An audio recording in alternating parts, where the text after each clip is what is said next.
मोदी जी की गारंटी में पक्का करेंगे और इस समय जो पूरे देश में चुनाव चल रहा है, कहीं बीजेपी और कांग्रेस के बीच में ऐसा चुनाव नहीं है। कांग्रेस को तो कुछ विषय उनके पास कहने को नहीं है, केवल थोड़ी बहुत झूठ बोलते हैं, बाकी तो कुछ नहीं है। उनकी अपनी स्थिति ये है कि कल अभी कोई पत्रकार मेरे साथ आए थे, मैंने उनसे पूछा भी कि भाई ये राहुल जी अमेठी से रहेंगे रायबरेली से, क्योंकि सोनिया जी तो यहाँ से होगी। उन्होंने कहा जी 26 अप्रैल का चुनाव है वायनाड का, तो पहले तो वायनाड आओ तो ये कह के केरल में वायनाड में लड़ रहे ना, तो पहले तो उधर ये कह के वोट ले लेंगे भाई तुम्हारा एमपी बनूंगा, फिर कंफर्म हो जाएगी कि यहाँ की कोई घोषणा करा देंगे जो खुलकर के चुनाव भी जिनके नेता नहीं लड़ सकते तो पार्टी देश में कामयाब होने वाली। और केवल देश के लोकतंत्र में लोगों के जो मन में सबसे बड़ी बात आई है, केवल और केवल एक परिवार के लिए सारे भारत के संस्थान जो करते हैं।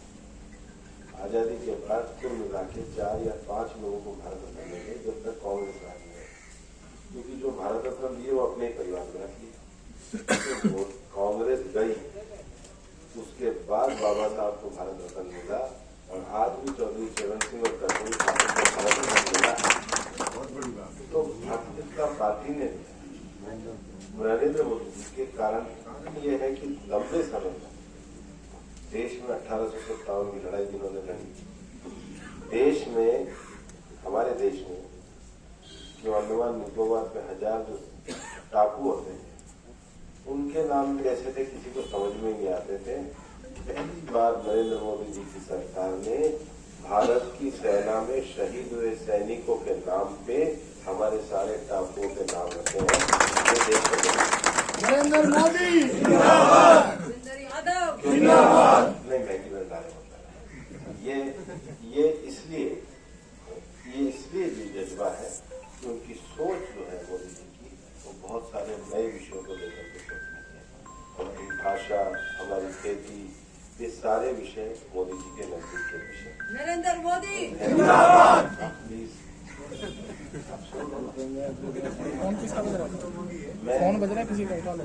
मैं आपके सामने ये बात विषय इसलिए रखना चाहता हूँ, मैं जानता हूँ लगातार चुनाव प्रचार करने के बाद जो सबसे बड़ी समस्या इस इलाके में मैं पा रहा हूँ, पानी की गिरते हुए जल स्तर की बात। ये एक ऐसी समस्या जो इलाके की साझी समस्या है।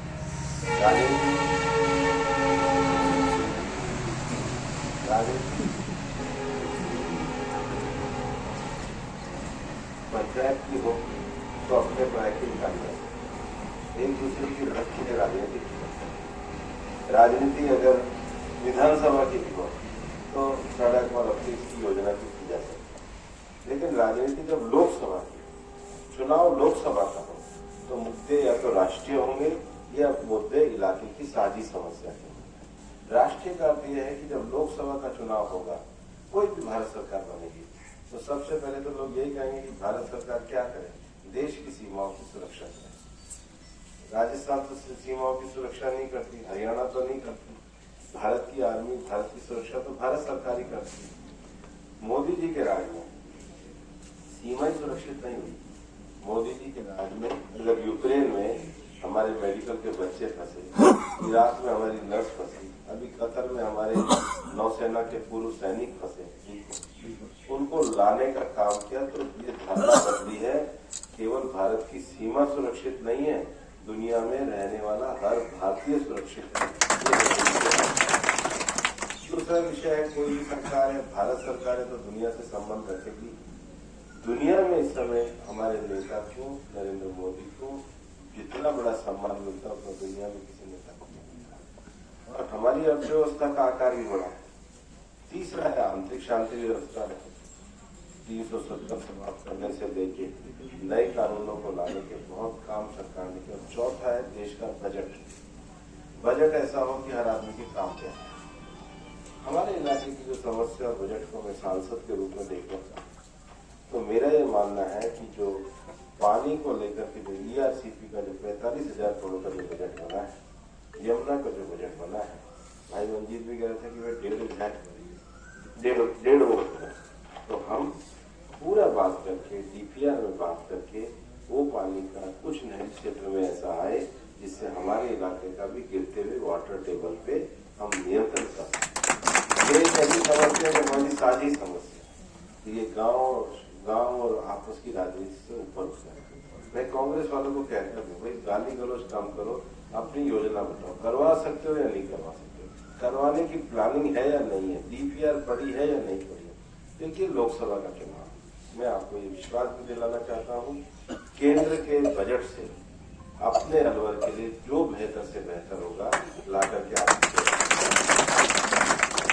आज आपसे वोट मांगने आए हैं और हम चाहते हैं कि आपका आशीर्वाद मिलेगा। फिर एक बार मोदी जी की सरकार बनेगी, 400 पार करके बनेगी और हम विकसित भारत और विकसित अलवर बनाने का काम करेंगे। मैं की एप्लीकेशन अपनी जेब में रख के लेके जा रहा हूँ।